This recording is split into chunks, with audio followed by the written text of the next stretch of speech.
Alô, boa noite. Vamos testar o som.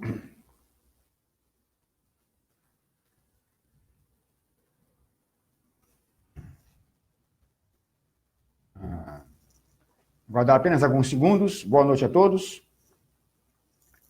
Bom, Lourdes, boa noite. Amanda, Ivo, Pérsia, muito boa noite. Alessandro. Vamos aguardar apenas alguns segundos a mais. Vamos iniciar e tentar ser breves dessa vez.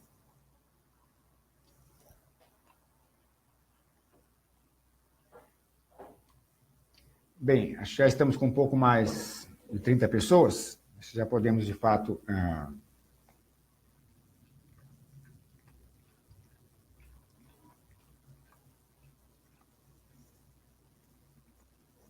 Bem, o som parece que está ok, né? Boa noite a todos, boa noite, Circe. Acho que está ok, né? Espero a gente não ter surpresa com o nosso som novamente hoje. Bom, meus caros, eu vou ser muito breve, porque eu acho que diante dos últimos... Boa noite, Marta. Prazer vê-la aqui. Então, vamos lá. Já estamos com quase 40 pessoas, já estamos com Minian, né? Com quórum aqui. Eu vou tentar ser breve, porque os fatos estão falando por si. Não há necessidade de muita retórica de nossa parte. Como é de conhecimento de todos, foi hoje houve dois fatos que nos pegaram seguramente de surpresa, tem que se admitir isso, né? O primeiro foi a desclassificação da Smartmatic, do processo licitatório, por si só, duvidoso, de legalidade questionável, que o TSE vinha executando em relação às urnas impressoras eletrônicas. Mas logo em seguida, nós tivemos essa notícia preliminar, foi até celebrada. Eu acho que seria razoável, óbvio que é muito bom, queremos e vamos exigir que uma empresa criminosa como a Smartmatic não venha participar do processo eleitoral brasileiro. Então, isso foi meritoso, sem dúvida. Mas, em seguida, nós tivemos a notícia que foi temos que admitir, foi uma verdadeira bomba que caiu no nosso colo, a notícia de que a Procuradora-Geral da República, a senhora Raquel Dodge, ingressou no STF, no Supremo Tribunal Federal, com uma chamada ADIM, que é a Ação Direta de Inconstitucionalidade, alegando a inconstitucionalidade da lei aprovada em 2015, que estabelece o mecanismo de voto impresso.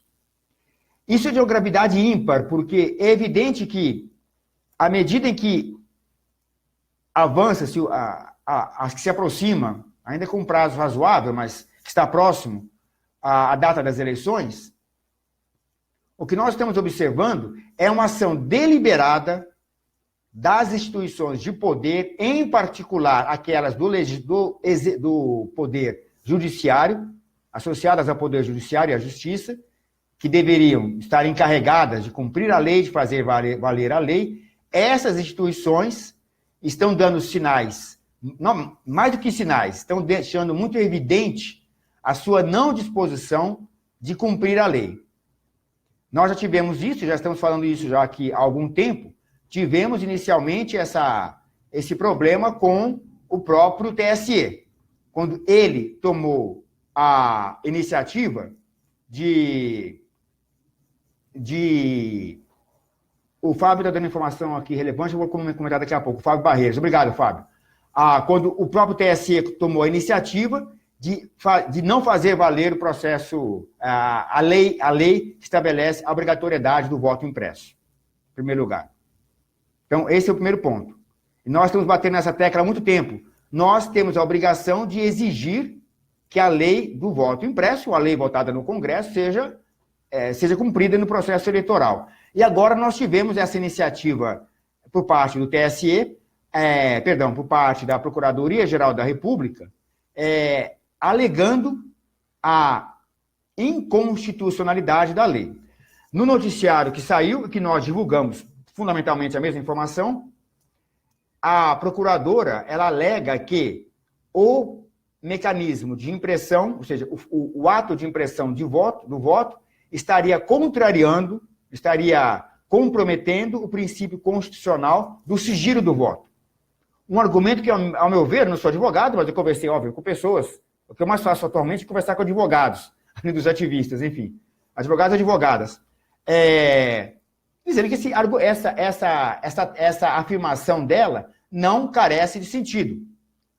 Porque afirmar que o ato de impressão do voto irá caracterizar uma quebra do sigilo do voto, se essa afirmação, se esse argumento tivesse fundamento, portanto, qualquer eleição anterior à introdução das urnas eletrônicas poderia ser usado o mesmo argumento, porque em vez do voto impresso por um mecanismo mecânico, digamos assim, havia o voto também no papel, mas feito com a mão pelo eleitor, assinalando lá o X ou indicando o nome do seu candidato.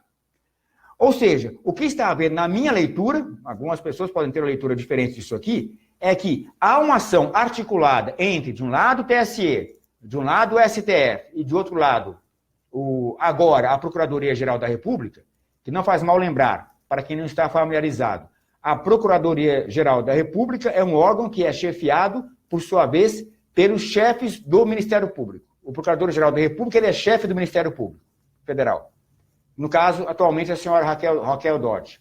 Pois bem, ao fazer isso, o que, na minha leitura, o que tem acontecido é que esses órgãos estão deliberadamente agindo, usando, como sempre, as brechas da lei, a retórica jurídica, quando apropriado, para, na prática, criar todas as formas possíveis para evitar, impedir que a eleição tenha algum grau de transparência. Esse é o entendimento que eu tenho. Os argumentos do TSE não se fundamentam, particularmente aquele que diz respeito a recursos para a impressão do voto. Essa lei foi aprovada em 2015, ou seja, nós temos todo um ordenamento jurídico votado pelo parlamento, de um lado, mas nós temos, por outro lado, os órgãos de poder do Estado, de um poder derivado, que não são eleitos, como Procuradoria-Geral da República e todas as instâncias superiores do Judiciário. Esses órgãos estão agindo no sentido de contrariar, de fazer valer, de um lado, a vontade do poder derivado, que é do parlamento, e a vontade do povo, que supostamente o parlamento, ao menos em tese, expressa a vontade da maioria da população. Então, é esse o quadro que nós temos. Com a entrada do pedido da ação direta de inconstitucionalidade no Supremo Tribunal Federal, o que é que pode acontecer? Eu vou aqui falar, obviamente, em possibilidades, em hipótese. Não estou de maneira alguma fazendo uma afirmação categórica de que a coisa vai num sentido e um em outro. Pois bem, esse pedido de ação direta de inconstitucionalidade, ele pode ser acolhido por um relator, por um dos integrantes do STF. Se acolhido, ele pode, possivelmente, de novo estou falando em possibilidades, dar provimento liminar a ele, que significa acolher e emitir uma medida liminar. Essa medida liminar iria, então, suspender os efeitos da lei do voto impresso. E uma vez suspensos os efeitos da lei do voto impresso, o que significaria? A lei deixa... Bom, desculpe, é uma obviedade, mas eu quero ser bem enfático. A lei deixa de valer, até que o mérito da ação venha a ser julgado pelo plenário do Supremo. Agora, qual o problema que nós temos aí? Essas coisas não têm prazo. Portanto, nós temos uma possibilidade de uma lei votada pelo Congresso, votada 2 vezes. Vamos ter bem claro isso. Uma lei que foi votada 2 vezes. Primeiro, na votação regular, em 2015, no Congresso. Em seguida, a então presidente petista decidiu, por razões óbvias, né? Não precisa dizer quais são as razões dela, vetar essa lei. Ela usou o seu poder legal de veto. Esse veto voltou ao Congresso, consequentemente foi para o Congresso, e o Congresso derrubou esse veto. Ou seja, a vontade soberana do poder legislativo manifestou-se em relação a essa lei por 2 vezes. Ao aprová-la, e em seguida, ao aprová-la novamente, derrubando o veto da então presidente. Pois bem, passados quase 3 anos, agora esta lei ela pode, por decisão de uma pessoa que não é eleita, provocada, né, ou incitada por uma outra pessoa, no caso, a Procuradora-Geral da República, que também não é eleita, que não tem que prestar conta de seus atos para nenhum outro órgão, nenhum outro representante da população que exerça o poder. Pois bem, por ação desses 2 indivíduos, essa lei pode simplesmente deixar de valer. Porque se for concedida uma liminar, ela entra em vigor, até que o Supremo venha a julgar o seu mérito, nós poderemos passar o resto do ano, ter as eleições, sem o voto impresso, porque o TSE vai dizer, bom, eu não tenho obrigação alguma de fazer voto impresso, porque o Supremo Tribunal Federal emitiu um liminar suspendendo seus efeitos. E até que seja julgado o seu mérito, eu não tenho obrigação de fazer nada. E, portanto, as eleições ocorrerão da maneira como vem sendo feitas no Brasil atualmente, que não dá qualquer transparência, qualquer segurança ao eleitor quanto à sua legalidade, porque a votação passaria a ser apenas eletrônica. É esse o quadro que temos. Eu conversei com outras pessoas, eu vou voltar a assistir aqui. O que eu falo aqui é de responsabilidade exclusivamente minha, mas eu procuro me embasar, ainda mais nessa área jurídica, com pessoas sérias e idôneas da área, mais de uma pessoa, 2, 3, 4, muitas vezes, com quem eu converso, que me dão esse background, né, esse suporte para algumas afirmações que eu faço aqui, embora elas sejam unicamente de responsabilidade minha. Uma dessas pessoas, a doutora Patrícia Lanzoni, por exemplo, a outra advogada, com quem eu converso regularmente, faço questão de dar os nomes aqui, que é lá do Rio Grande do Sul, a Pacheco, a doutora Pacheco, Camille Pacheco, e mais outras 2 pessoas que são também advogadas, mas que pedem para não indicar o nome por razões profissionais, né? Então, eu respeito essa escolha dessas pessoas. Pois bem, então, com base nas conversas que eu tenho com essas pessoas, é esse o quadro que temos. Agora, o que nós vamos fazer? Eu entendo, eu não vou me estender muito mais, eu entendo que nós temos uma situação muito delicada. Isso é uma verdade.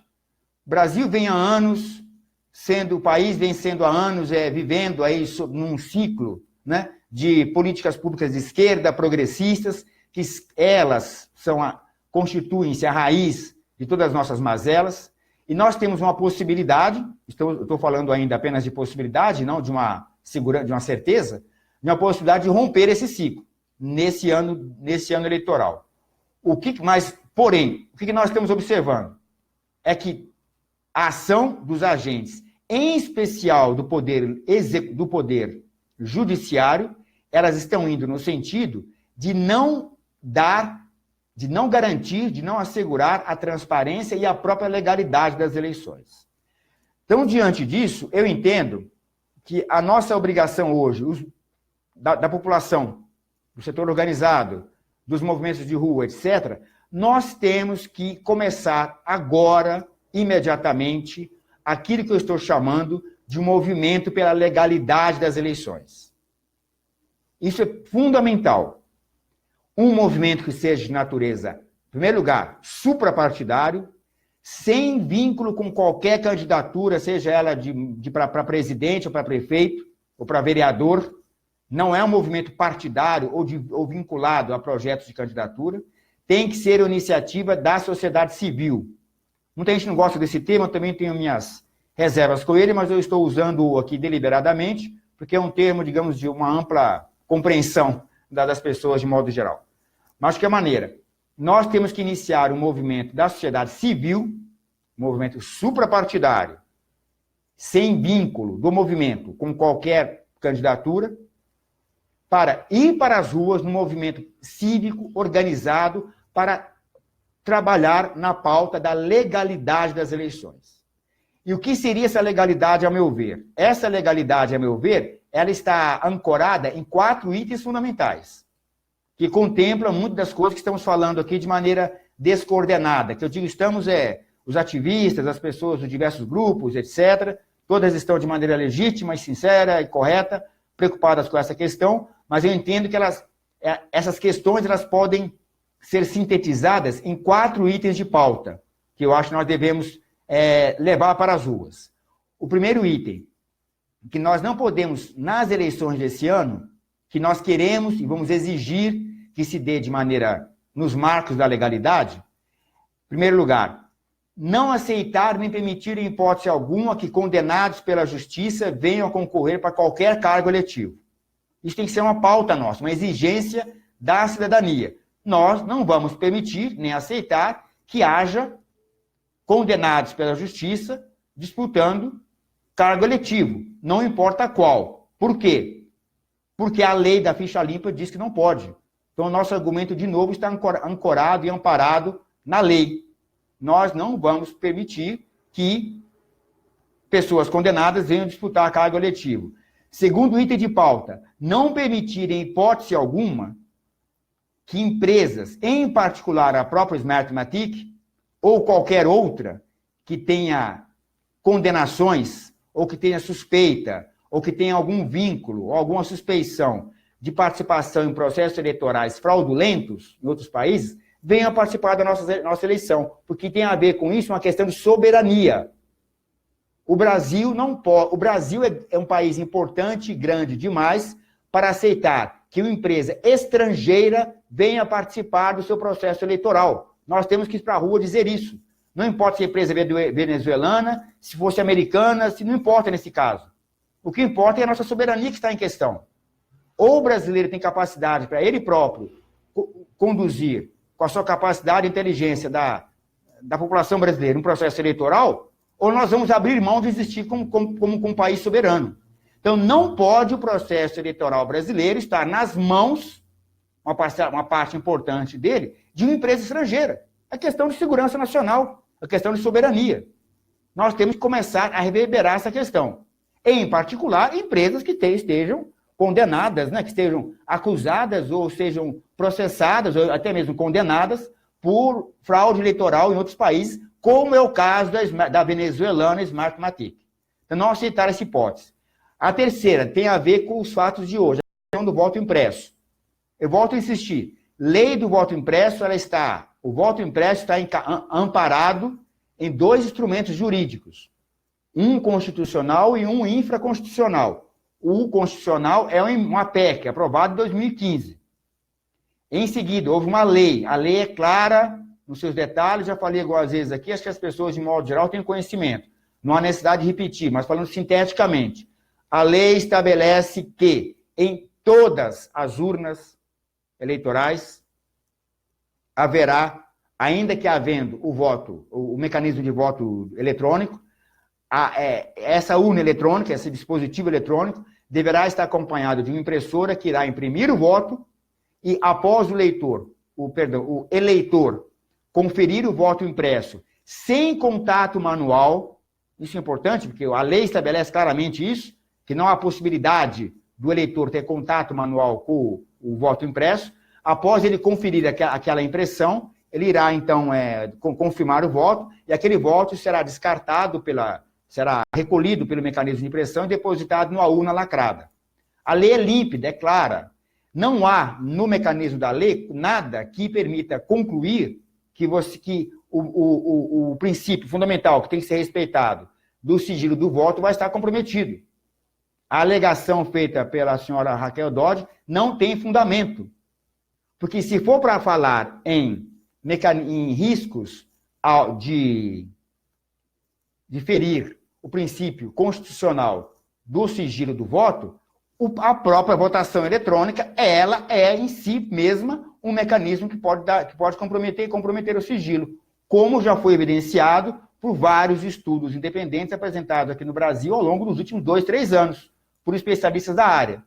Uma vez que o processo todo de votação é feito por software, por meio de software, em relação ao qual os eleitores, nem os partidos, nem a população de modo geral tem acesso ao seu código-fonte, mesmo quem tenha conhecimento da área não tem acesso a esse código-fonte para saber o que efetivamente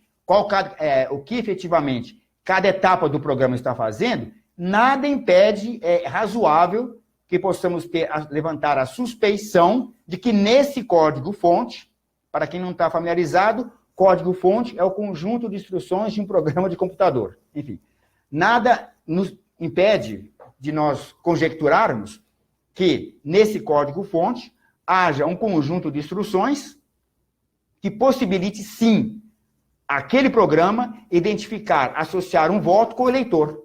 Isso pode ser feito. Eu sou programador, eu afirmo isso com segurança.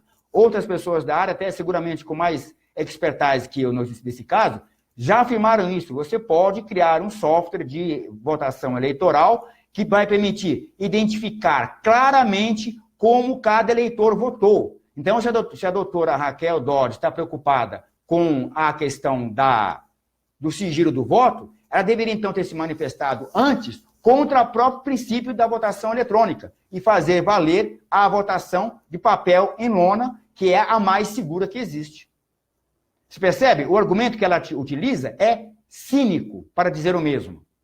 Porque se é essa a preocupação, se a preocupação é com a questão do sigilo do voto, da garantia do sigilo do voto, a coisa mais vulnerável que existe para o sigilo do voto é a votação eletrônica. Porque é perfeitamente possível fraudá-la, inclusive nesse nível de identificar o voto de cada eleitor, sem que o eleitor se dê conta disso, obviamente, e sem que mesário, sem que até mesmo juiz eleitoral, que não é necessariamente especialista em informática, sem que ele se dê conta disso. Ou seja, nós estamos entregando a eleição brasileira para uma caixa preta, conduzida, e quem contém a chave dessa caixa preta é uma empresa venezuelana.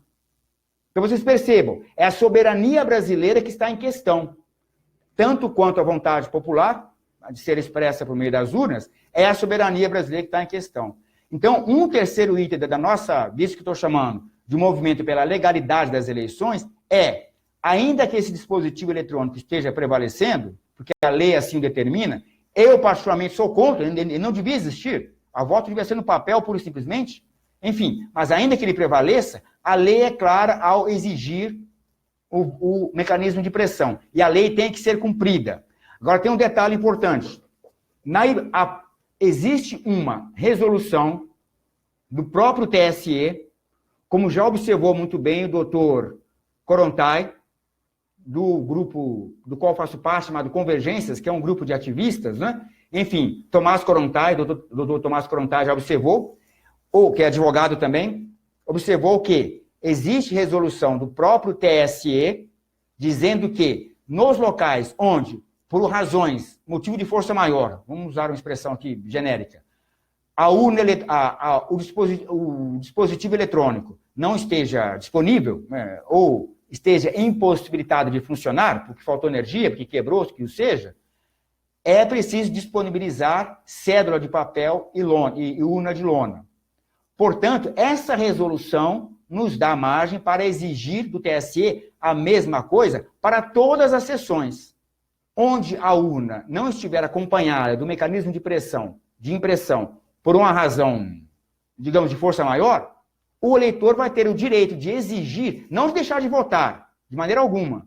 Ele vai ter o direito de dizer, eu não vou votar nessa urna porque ela está ilegal. A lei diz que tem que estar acompanhada de voto impresso. Se não está acompanhada, eu não vou votar nessa urna. Eu exijo a cédula eleitoral para registrar o meu voto manualmente, como se fazia há muito tempo. Então, esse é um dos caminhos que nós temos que seguir, porque a própria resolução do TSE, de eleições anteriores, contempla essa possibilidade. Então, esse eu acho que é um terceiro item de um movimento que nós temos que fazer para a questão da legalidade das eleições. E o último, obviamente, a exigência da transparência do processo eleitoral. Não aceitar, em hipótese alguma, que a apuração dos votos se dê de maneira secreta. Isso é inadmissível e inaceitável. Uma eleição em que os votos venham a ser apurados de maneira secreta, sem a fiscalização, em primeiro lugar, do eleitor, que é o mais importante, e dos candidatos e da população de modo geral, é uma eleição que não tem legitimidade. O governante eleito nessas condições, inclusive os parlamentares eleitos nessas condições, carecem de qualquer legitimidade. Então, eu entendo que esses 4 pontos, eles podem e devem fazer parte da nossa pauta para um movimento cívico de ruas para levar adiante, para exigir a legalidade das eleições. Eu volto a insistir, a questão da legalidade das eleições, ela diz respeito, em primeiro lugar, ao eleitor.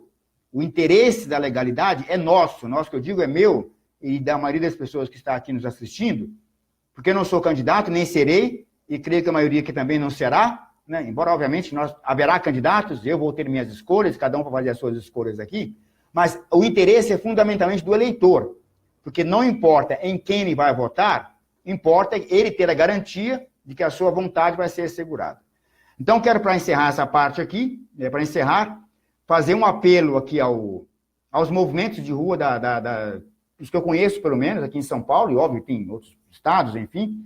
Nós temos a obrigação moral de iniciar agora, é a nossa pauta prioritária. Existem outras pautas que estão sempre presentes, que são importantíssimas.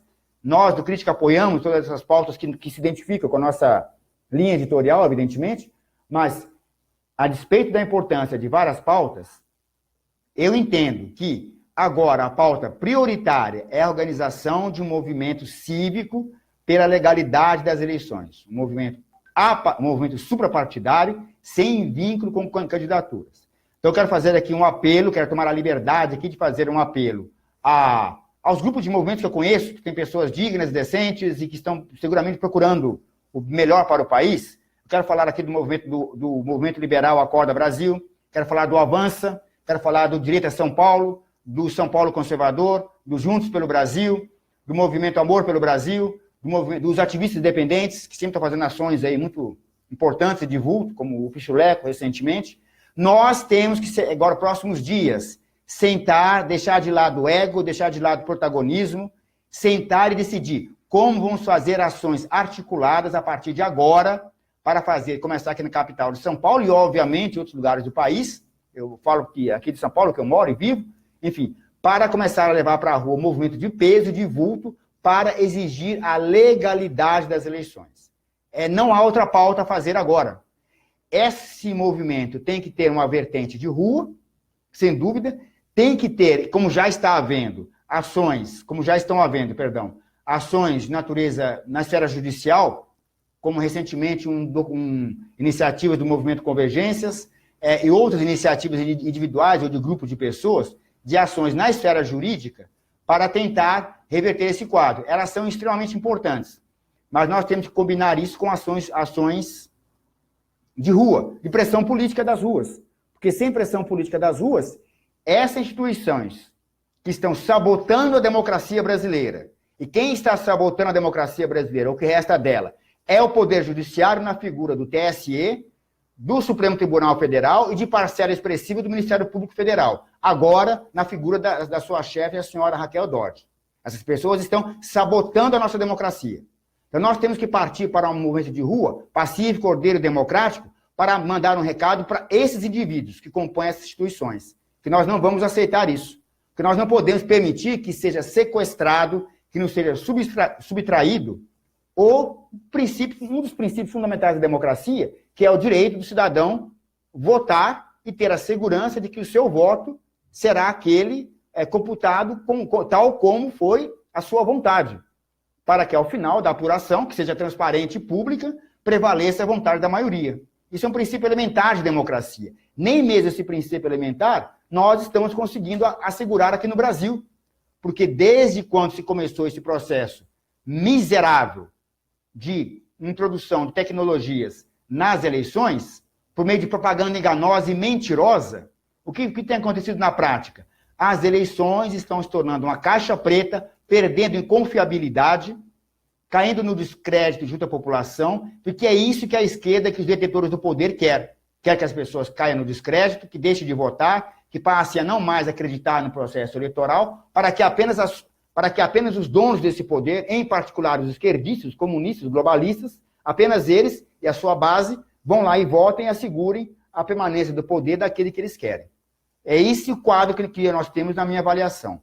Então, temos que fazer ações de rua, ações jurídicas, e, em particular, eu estou convencido de que é necessário fazer também pressão junto ao Congresso Nacional. Vamos mexer com os brios, supondo que tenha, né? Desculpa a expressão, com os culhões de senadores e deputados. Chegar para o senador e deputado e dizer: você, não vou chamar ninguém de Vossa Excelência, não. Você votou uma lei de voto impresso, votou 2 vezes. Você vai permitir, você que é eleito, que tem que prestar conta aos seus eleitores, você vai permitir que um burocrata do Supremo Tribunal Federal ou uma burocrata do Ministério Público Federal, como no caso da senhora Raquel Dodge, que nunca foi eleita para nada, porque, portanto, o seu poder ele é derivado de segunda ordem em relação ao poder do parlamentar, que o parlamentar tem que prestar conta ao seu eleitor, senão ele não se elege. O poder dele advém do voto.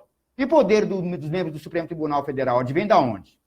E o poder, que é essa verdadeira polícia política do Estado brasileiro, chamado Ministério Público, advém da onde? Nós temos que começar a pressionar o Congresso nessa direção.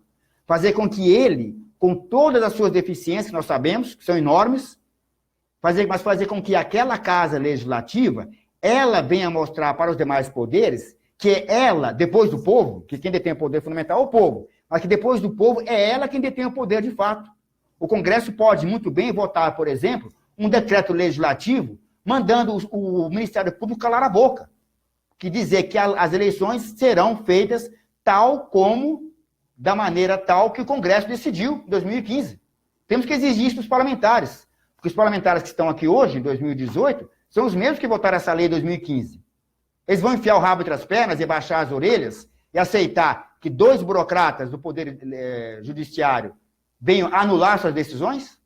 Nós temos que dizer isso para os parlamentares, para os que votaram em favor dessa lei.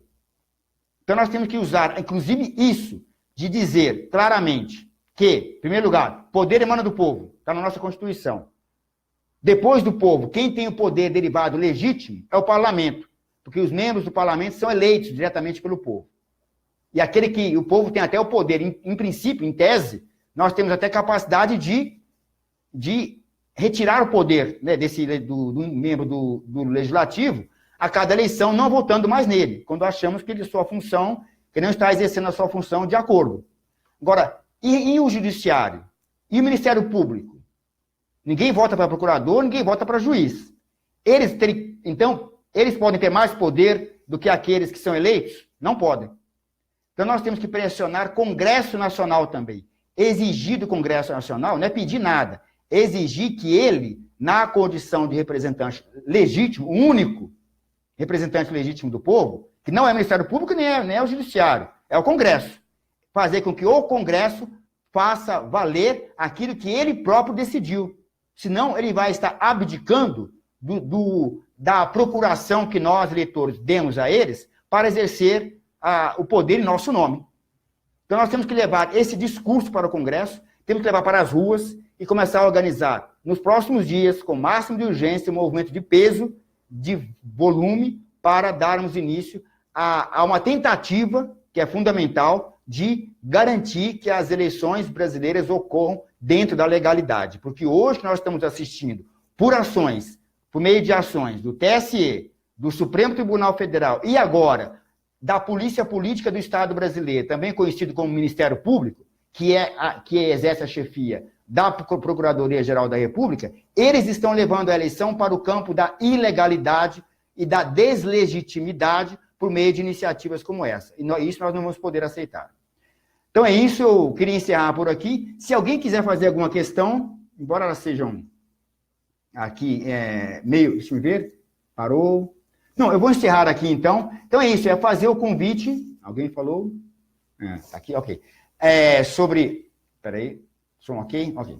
Então é isso, meus caros. Não quero estender muito hoje, então eu informo a vocês aqui que eu vou, sem qualquer pretensão da minha parte, tomar a iniciativa pessoal de conversar essa semana com lideranças de movimento, sem qualquer ambição de protagonismo, o que seja, com liderança de movimento, para que, nos próximos dias, nós venhamos a ter já algumas iniciativas aqui pontuais, isoladas, que são todas legítimas e importantes. Mas eu acho que é fundamental que nós venhamos a ter um movimento robusto da sociedade civil como um todo, de todos os movimentos de rua, suprapartidário, sem vínculo com candidaturas A ou B, um movimento de caráter amplo, tendo por pauta a legalidade das eleições. Tudo que nós queremos hoje é que a lei seja cumprida. E os órgãos que deveriam, em tese, cumprir a lei e fiscalizar o cumprimento da lei, teoricamente, que é o Ministério Público, eles estão agindo motivados politicamente para não fazer cumprir a lei. Então, nós temos que ir para a rua fazer isso e cobrar do Congresso Nacional. Perguntar para aquela casa legislativa se eles ainda têm vergonha na cara, se ainda têm culhões, se ainda tem algum tipo de autoestima para permitir que burocratas não eleitos passem por cima das decisões deles. Porque então é o caminho, eu acredito, que nós temos que seguir de alguma maneira.